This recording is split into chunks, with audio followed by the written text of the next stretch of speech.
Halo semuanya, nama saya Agustinus Yogi dari kelas 11 IPA 2. Pada kesempatan kali ini, saya akan menjelaskan tentang konduksi dan konveksi. Pertama-tama, saya akan menjelaskan tentang konduksi. Apa itu konduksi? Konduksi adalah perpindahan panas antar benda atau zat yang bersentuhan secara langsung. Konduksi terjadi karena ketika ada perbedaan suhu antara dua benda. Pada konduksi akan selalu terjadi perpindahan panas dari benda atau tempat yang suhunya lebih tinggi ke tempat yang suhunya lebih rendah. Perpindahan ini akibat pergerakan molekul di benda. Molekul-molekul kedua benda ini akan bersentuhan dan mentransfer energi panas. Ini menyebabkan perambatan panas antar zat. Pada kesempatan kali ini saya mengambil contoh es batu yang meleleh saat dipegang dengan tangan manusia, di mana molekul pada tubuh kita menghantarkan panas ke batangan es. Reaksi ketika es meleleh ini adalah contoh reaksi endoterm. Reaksi endoterm ketika terjadi akan penyerapan energi dari sekitarnya, yaitu energi dalam bentuk panas. Ketika ini akan mengakibatkan penurunan suhu pada lingkungan setelah reaksi terjadi, penurunan suhu terjadi karena energi panas oleh sistem. Adapun faktor-faktor yang mempengaruhi laju kalor konduksi, ada 4. Yang pertama adalah perbedaan suhu. Semakin besar perbedaan suhu, maka semakin cepat perpindahan kalor. Di mana pada contoh saya kali ini, suhu yang lebih tinggi ada pada tangan manusia dan suhu yang lebih rendah ada pada es batu tersebut. Yang kedua adalah ketebalan dinding. Makin tebal dinding, maka lambat perpindahan kalor. Yaitu di mana pada contoh kita kali ini, semakin besar es batu yang kita coba, maka semakin lama es batu tersebut akan meleleh.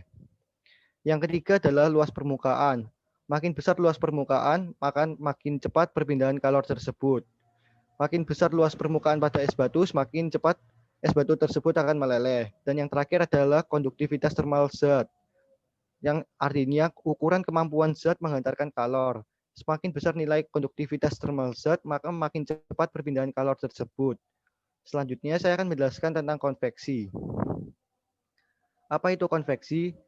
Dalam fisika, konveksi adalah perpindahan panas yang ditandai dengan berpindahnya materi tersebut. Konveksi hanya bisa dilakukan pada benda cair dan gas. Mengapa di benda padat tidak bisa? Konveksi tidak bisa terjadi pada benda padat karena tidak ada difusi yang terjadi pada benda padat. Apa itu difusi?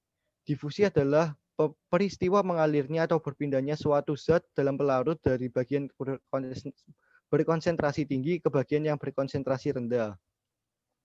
Dan pada kesempatan kali ini saya akan mengambil contoh cerobong asap pusat industri. Bagaimana cara kerjanya di konveksi. Bagian atas cerobong berada di luar ruangan dan terdapat angin yang berembus di bagian atas cerobong. Angin tersebut memiliki suhu yang rendah dikarenakan dari luar ruangan. Akibatnya tekanan udara di sekitarnya lebih kecil. Udara bergerak dari tempat yang bertekanan tinggi ke tempat yang bertekanan rendah, sehingga asap dari dalam bisa keluar melalui cerobong. Dan juga dalam konveksi terjadi perpindahan kalor dari suhu yang tinggi dan suhu yang rendah pada cerobong tersebut dan terjadi perpindahan materi tersebut.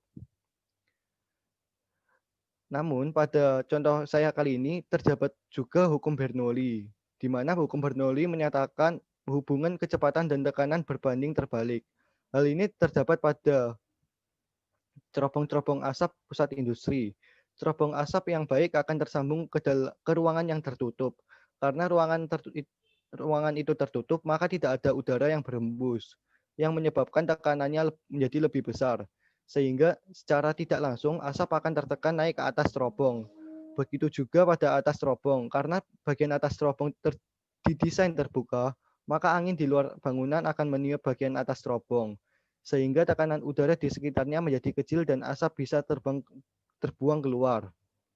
Adapun faktor-faktor yang mempengaruhi konveksi, ada 3, yaitu yang pertama jenis bahan, zat cair yang mengalami konveksi. Yang kedua adalah luas permukaan bidang yang mengalami aliran kalor. Dan yang terakhir adalah perbedaan suhu antara kedua bahan yang dialiri dengan zat cair. Mungkin sekian dari presentasi dari saya.